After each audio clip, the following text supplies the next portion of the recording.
Ciao, I'm Julia Kay. I'm glad you are here. Nobody has visited me in ages. It's been years now. I must tell you my story, but I don't know where to begin. There is so much that I should start from my childhood, but my memories of these times are vague.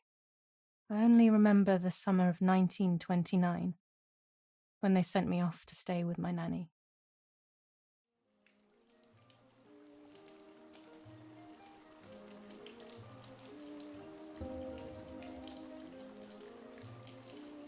Nanny, will you tell me the story of the White Lady? No, little sparrow. Not tonight. A fog is coming, see? Yes. I know that when it's foggy, the lady kills young women. But why is she so evil? You see, Julia, pain and suffering can make us do evil things, even if we're not actually bad. Just like soldiers have to kill other soldiers. I like the lady, I've decided, Nanny. She must be in so much pain. The poor dear. She still scares me a little, though. Soon I'll be a young woman, and she could kill me. Does she kill those who love her? Of course not. That makes me feel better because I love her. But what about Martha? Would she be in danger? Your sister is with your mother, so do not worry. Do you miss them? No. I mean, yes, I miss Martha a little, but I love spending time with you. Now, go to sleep, little sparrow. It's getting late. Okay, Nanny. I'll go to sleep and dream of the lady. Was she beautiful? She was beautiful. Yes, very much so. Then she'll be beautiful in my dreams. And will I be beautiful just like her? You'll be even more beautiful. Listen, Nanny. Since the lady won't harm me because I love her, and since you're not a young woman, could you tell me her story? Even if it's foggy outside. Please. Oh, please. Then I'll sleep. I promise. Oh, all right. You always get your own way.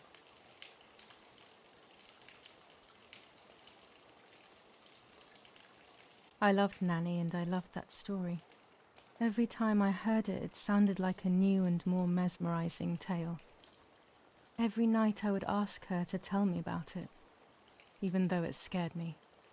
Even now I can remember every single day of that time and how happy I was.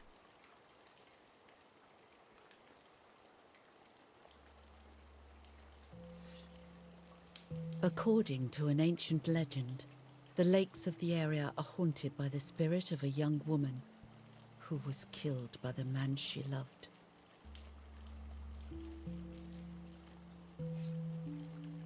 She was expecting a lover's stroll by the lake, gazing out at the old tree growing on the lake's island.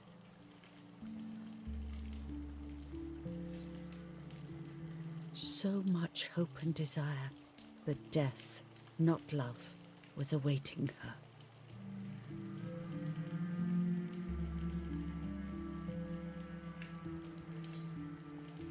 In despair, the man confessed he had killed her out of jealousy.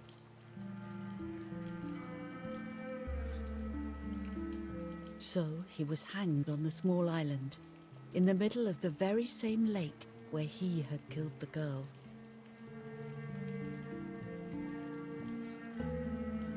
They searched everywhere, but the girl's body was never found.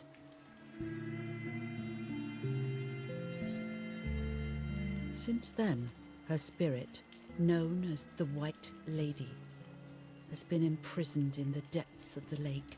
She grieves eternally for the loss of the man she loved. When fog arises, the White Lady is known to leave the waters of the lake and roam the woods, looking for her long-lost love in vain. Within the fog of dawn, hunters have claimed to hear the wailing of a woman in the distance. I'm a little scared of this story, even though I like the lady. Should I stop reading, my little sparrow? No, Nanny. Daddy always tells me that fear must be faced. Go ahead. Okay, honey.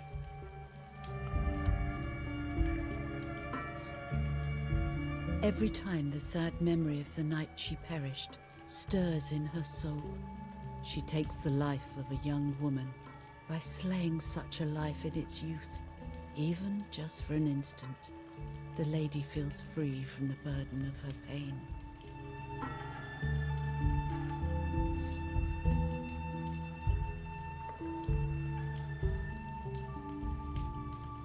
Good night, Nanny.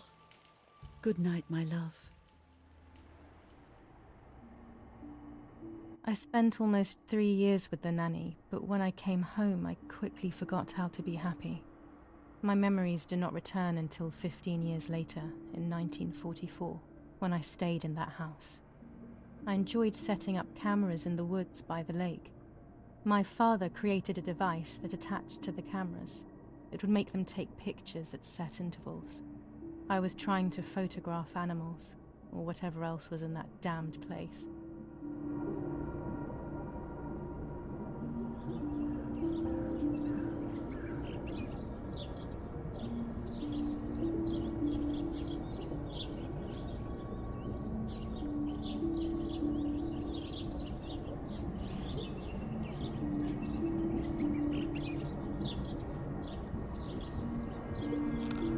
Reel off the film.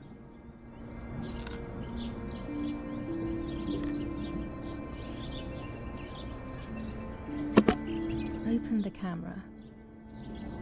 Remove the old roll of film.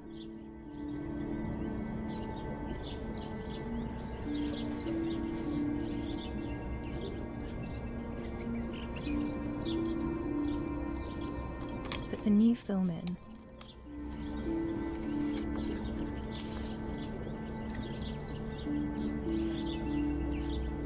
Close the camera. Load the film.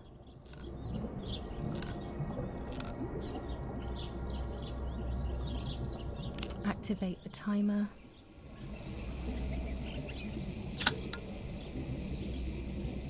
Almost ready. Now to bring the image into focus.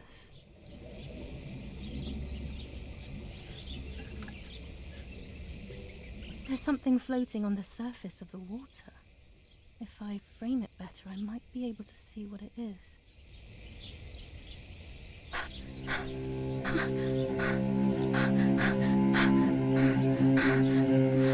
What?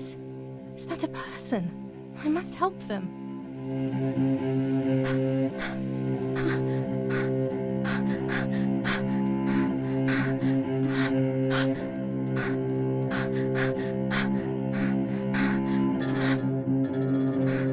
Horrified at the idea that someone might have drowned in my lake. The lake was my world, where I would spend entire days daydreaming. I would lose myself in my thoughts, but that was a rude awakening. So terrible.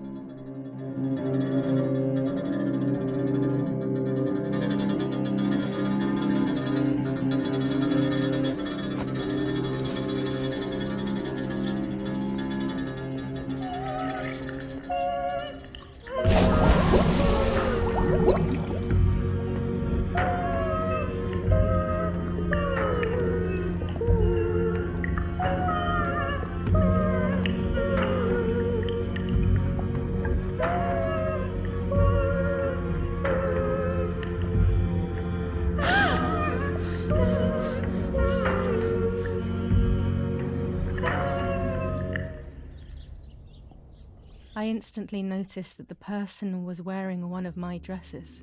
I was scared.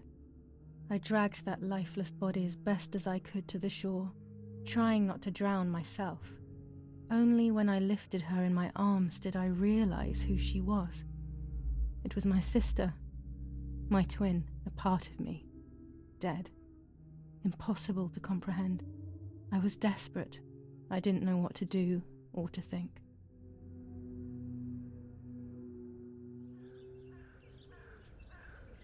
I have to stay calm. Martha is not dead. It's not possible. It's not true. There's no need to worry. Everything is fine. Everything will be fine. I have to stay calm.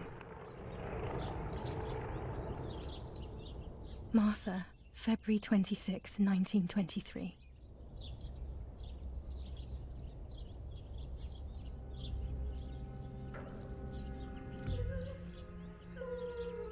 Is everything okay? Are you hurt?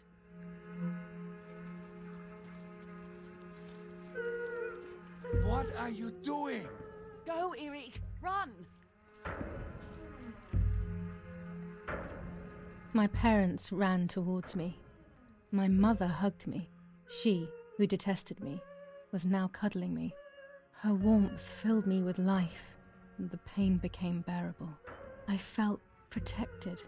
"Martha, are you okay?" she asked me, speaking slowly in order to let me read her lips. She thought I was deaf. She thought I was Martha.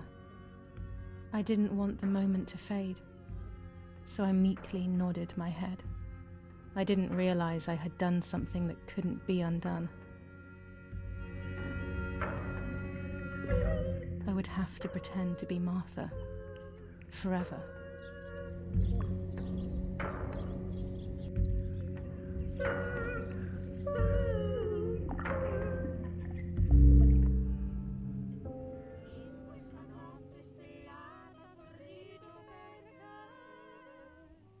O Lord, who gives life to the dying, let your sacrifice of love be offered for Martha's soul.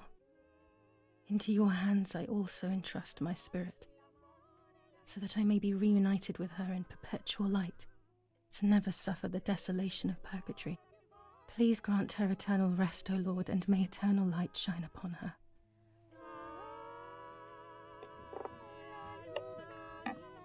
Eric, did you remember to light the candles in the hall? People will be here soon. Mummy always finds something for everyone to do.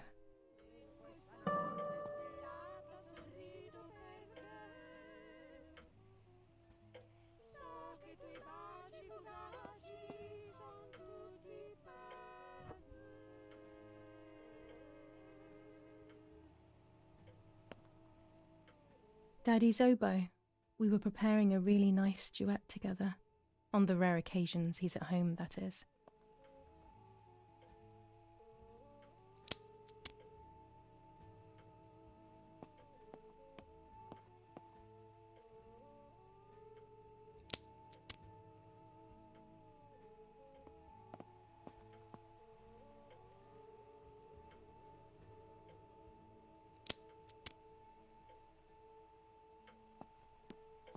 When you're done, can you come and get the flowers, please? Or send Martha if you like. Never a moment's peace. Even at a time like this. She can't sit still for a second. Daddy, Mummy, and my grandparents. It seems almost impossible that Father is a soldier. Mother would have been more suitable if she wasn't a woman.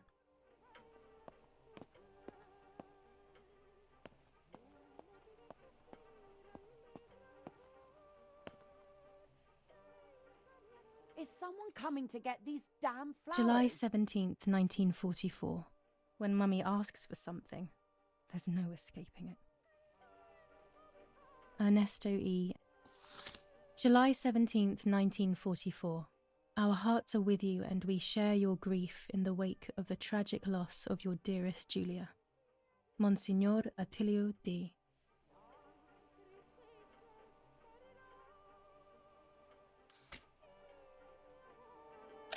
An old painting. I find it so sad. It communicates a sense of deep solitude to me. There's no reason to use the phone right now. I can't turn it off. We have to listen to the radio all of the time. Any news and announcements can be vital.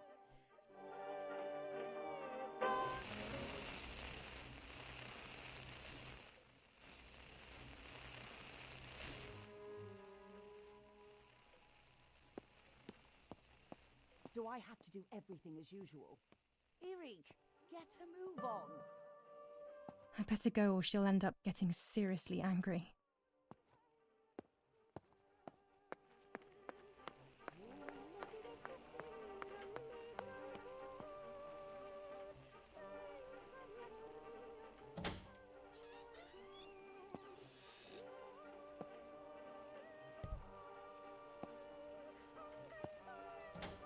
Everything always has to be perfect with her.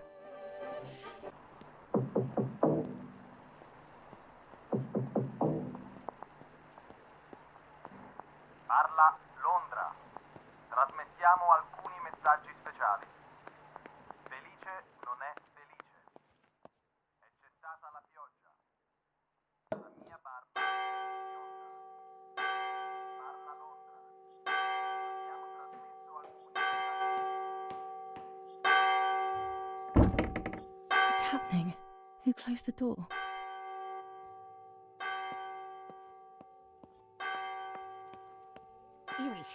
Eric, wake up. Do you think it's appropriate to sleep here, of all places? What? Yes. I must have fallen asleep. What are they talking about? You can't stay here forever. Why don't you go to bed? No. I want to stay with my daughter. Your daughter? Your daughter? You have another daughter, you know. The one who's still alive. Remember? What are you talking about, Irena? Julia is dead. What kind of comment is that? How can you? You should be thinking about Martha. Julia harmed Martha. You know that, right? And as if that were not enough, she has now also abandoned her. It's the same old story. Everything is always Julia's fault, isn't it? Her fault for Martha being deaf and for you being infertile. Do you think it's the right time for this? Julia is dead, Irena. Dead. Someone killed her. Do you realize that? Of course I realize. I get it. Do you think I'm stupid? No one understands it better than me. She always brought problems. Only problems. It would have been better if she hadn't been born at all. You're crazy. I'm the crazy one? Me?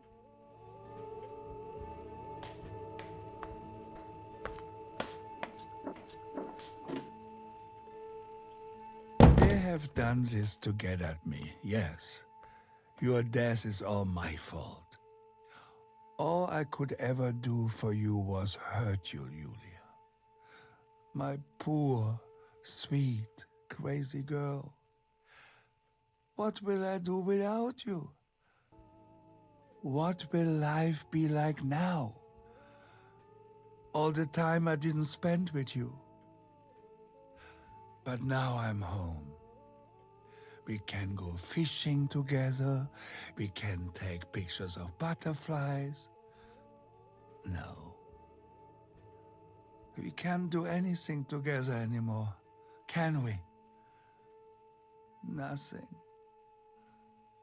I miss you, Julia. I miss you.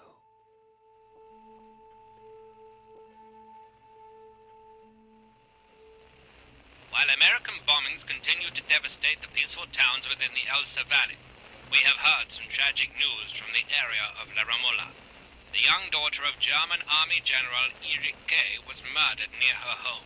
What possible reason could there have been behind such a cowardly act? This is what the Carabinieri, who immediately intervened, hope to find out.